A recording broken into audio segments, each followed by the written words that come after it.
Bismillahirrahmanirrahim. Assalamualaikum warahmatullahi wabarakatuh. Insyaallah hari ini Ustadz akan membawakan pelajaran membaca menulis, yaitu rangkuman tentang kalimat perintah dan kalimat tanya, ya.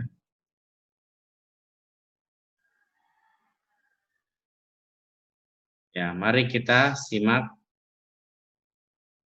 penjelasannya.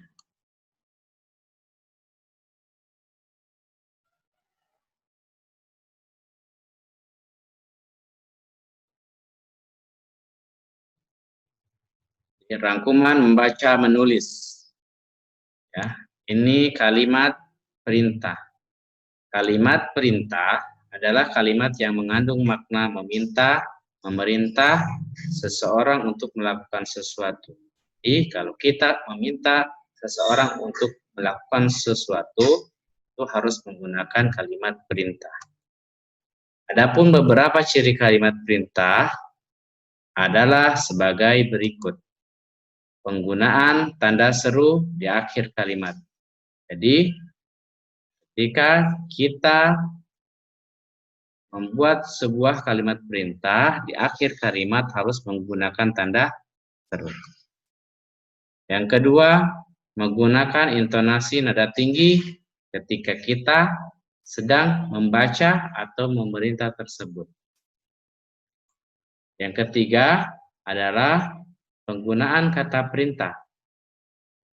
Jadi, ada beberapa kata yang memang digunakan untuk membuat suatu kalimat perintah ataupun memerintah seseorang. Penggunaan, ya, yang keempat adalah penggunaan akhiran kata seperti lah. Biasanya digunakan untuk kalimat perintah yang bersifat halus.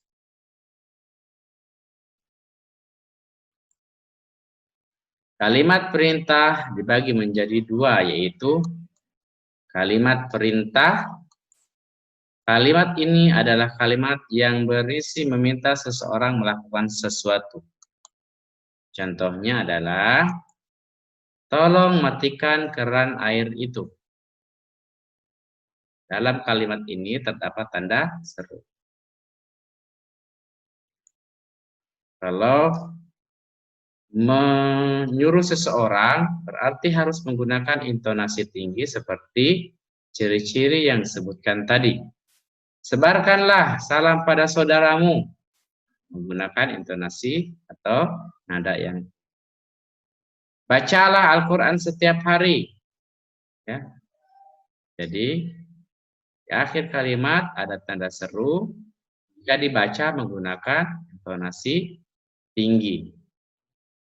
Terus ada akhiran lah, bacalah, sebarkanlah. Kalau yang nomor satu tadi contohnya tolong matikan, ada kata tolong. Sana itu ada kata.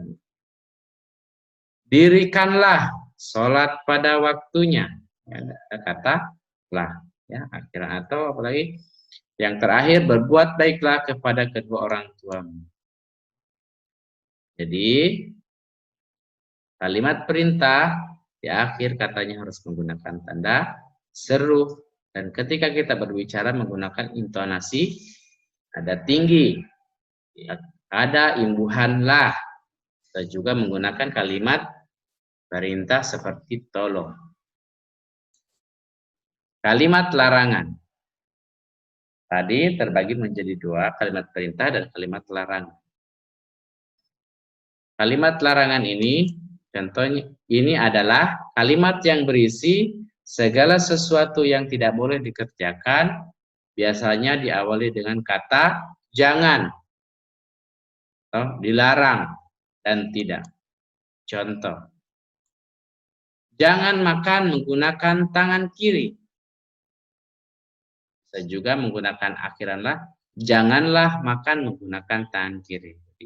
Kata jangan ini adalah kalimat larangan. Jangan itu. Berarti kalimat larangan tidak boleh dikerjakan. Dilarang makan sambil berdiri. Akhir kalimat terdapat tanda seru dan menggunakan kata dilarang. Berarti itu adalah sesuatu yang tidak boleh. Dilarang ribut. Ya. Apalagi contohnya? Tidak boleh durhaka kepada orang tua. Tidak boleh. Berarti dilarang buang sampah sembarangan. Itu dilarang juga. Ingat, di awal kalimat, awal pertama katanya yaitu harus menggunakan huruf. Ya, ini kalimat yang berwarna merah adalah contoh kata larangan. Jadi, nah ini harusnya berwarna merah. Jangan, dilarang, dilarang, tidak boleh, dilarang. Itu adalah harusnya ada warna merah. Oke, dilanjut. Sekarang kita beralih ke kalimat tanya. Kalimat tanya adalah kalimat yang berisi pertanyaan untuk mendapatkan jawaban. Jadi setiap pertanyaan pasti harus ada jawaban. Kata yang biasa digunakan adalah satu kata tanya apa. Berfungsi. Tentu ada fungsinya. Kata apa ini berfungsi untuk menanyakan benda-benda atau sesuatu, keadaan atau perbuatan, dan segala sesuatu yang berkaitan dengan isi atau pokok bahasan. Misalkan, apa isi dari buku itu? Berarti bertanya, tanyakan sesuatu. Pokok bahasannya apa? Apa yang sedang terjadi? Berarti keadaan. Jawaban dari pertanyaan yang menggunakan kata apa adalah benda atau sesuatu, pengertian maupun penjelasan tentang hal yang ditanya. Misalkan tadi Ustadz sudah katakan apa ya? Apa yang terjadi berarti kan. Sekarang kata yang kedua adalah kata tanya siapa. Kata tanya siapa berfungsi untuk menanyakan orang atau pihak yang terlibat. Jadi siapa itu? Siapa itu biasanya jawabannya adalah nama orang, ya. Siapa yang tidak hadir? Berarti orang, ya, yang tidak hadir itu namanya siapa. Atau pihak yang terlibat. Siapa yang bersama dengan Ahmad? Jawabannya bisa saja siapa saja yang bersama dengan Ahmad. Ya, misalkan Umaid. Nah, pada saat itu berarti Umaid sedang bersama Ahmad. Nah, jawaban dari pertanyaan yang menggunakan kata tanya siapa adalah orang atau pelaku serta pihak yang terlibat sesuatu hal yang ditanyakan. Seperti yang Ustadz katakan tadi. Ya. Yang ketiga, kata tanya kapan. Kira-kira apa fungsi dari kata tanya kapan ini? Ya. Ini adalah fungsi. Untuk menanyakan waktu terjadinya sebuah atau suatu peristiwa atau kejadian. Jadi kalau kapan itu berhubungan dengan waktu. Ya. Jadi jawabannya harus dengan waktu. Kapan terjadi, kapan kita sekolah?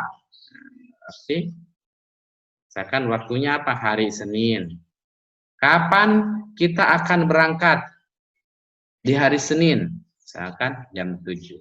Jadi, dari pertanyaan yang menggunakan kata tanya kapan adalah waktu kejadian terjadinya sebuah peristiwa atau kejadian dapat berupa jam, hari, tanggal, bulan, atau tahun. Jadi, jam berapa? Kapan kita akan pergi hari ini? Berarti jam ya. Jawabannya adalah jam. Kalau kapan kita akan berangkat, berarti bisa saja esok hari atau hari Senin, ya. Tanggal berapa, ya. Oke. Kita lanjut. Sekarang yang keempat adalah kata tanya di, ke, atau dari mana. Ini bisa di mana, ke mana, dari mana. Nah, fungsinya apa? Untuk menanyakan tempat. Untuk menanyakan tempat berlangsungnya suatu peristiwa, lokasi yang akan dituju, tempat yang sedang digunakan atau yang telah didatangi. Di mana kita akan berkemah? Berarti harus jawabannya adalah tempat. Kemana kita akan pergi? Berarti tempat juga. Ya. Dari mana? Nah, berarti tempat juga, tapi sudah terjadi atau sudah dikunjungi atau telah didatangi. Ya. Nah, sekarang jawaban dari pertanyaan yang menggunakan kata tanya di, ke, dari mana, artinya di mana, ke mana, dari mana, adalah tempat berlangsungnya suatu peristiwa atau kejadian, lokasi yang akan dituju, ya, tempat yang sedang dipakai atau telah didatangi. Ya. Lanjut, yang nomor 5. Mengapa? Kata mengapa berfungsi untuk menanyakan sebab atau alasan suatu peristiwa terjadi. Jawabannya adalah dari pertanyaan yang menggunakan kata tanya mengapa adalah penjelasan tentang sebab atau alasan sebuah peristiwa yang terjadi dan ditandai dengan pemakaian konjungsi atau kata hubung karena atau sebab. Jadi kalau ditanya mengapa terlambat datang di Kutab, berarti jawaban karena. Misalkan saya terlambat bangun. Atau juga pakai kata sebab. Sebab saya terlambat bangun. Sebab tadi malam saya terlambat tidur. Jadi terlambat bangun. Ya. Jadi untuk kata mengapa ini, pada saat menjawab pertanyaan harus menggunakan karena. Baik ditulis ataupun diucapkan. Menggunakan karena atau sebab. Yang keenam, kata tanya bagaimana. Kita lihat apa fungsinya. Fungsi dari kata tanya bagaimana, yaitu untuk menanyakan keadaan atau kejelasan tentang sesuatu hal, cara atau proses pengerjaan sesuatu. Bagaimana caranya mengerjakan soal ini? Contoh kalimatnya. Ya. Dan jangan lupa setiap kita menulis kata tanya, kalimat tanya, maka kita memberikan tanda tanya di akhir kalimatnya supaya orang tidak bingung. Ya. Apa jawabannya? Dari pertanyaan yang menggunakan kata tanya bagaimana adalah penjelasan tentang keadaan, cara atau proses terhadap sesuatu hal yang ditanyakan. Ya. Cara, bagaimana cara, ya, selalu ada bagaimana. Ya.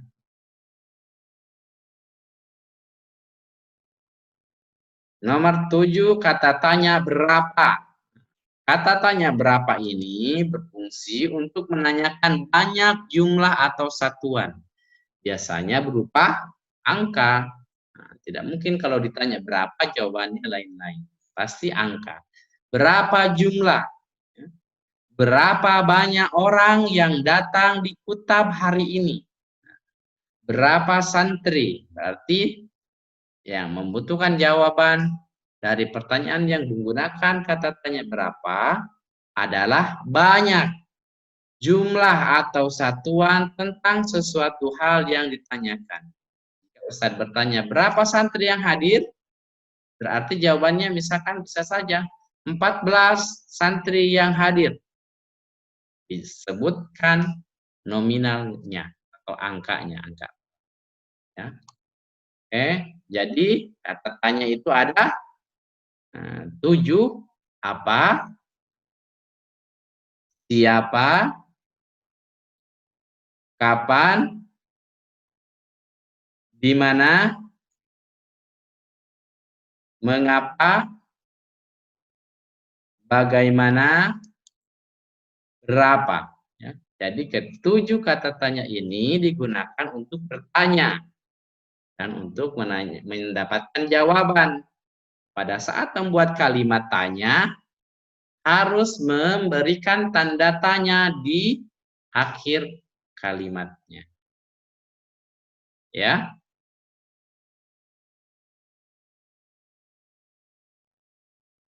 Nah, itulah tadi rangkuman tentang pelajaran membaca menulis, membuat kalimat tanya, dan kalimat perintah. Jadi, pada saat nanti ujian, Anda semua harus bisa menjawabnya dengan tepat. Demikian yang bisa Ustadz sampaikan.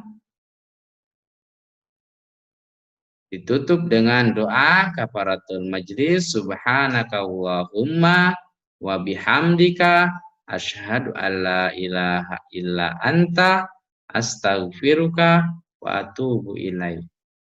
Assalamualaikum warahmatullahi wabarakatuh.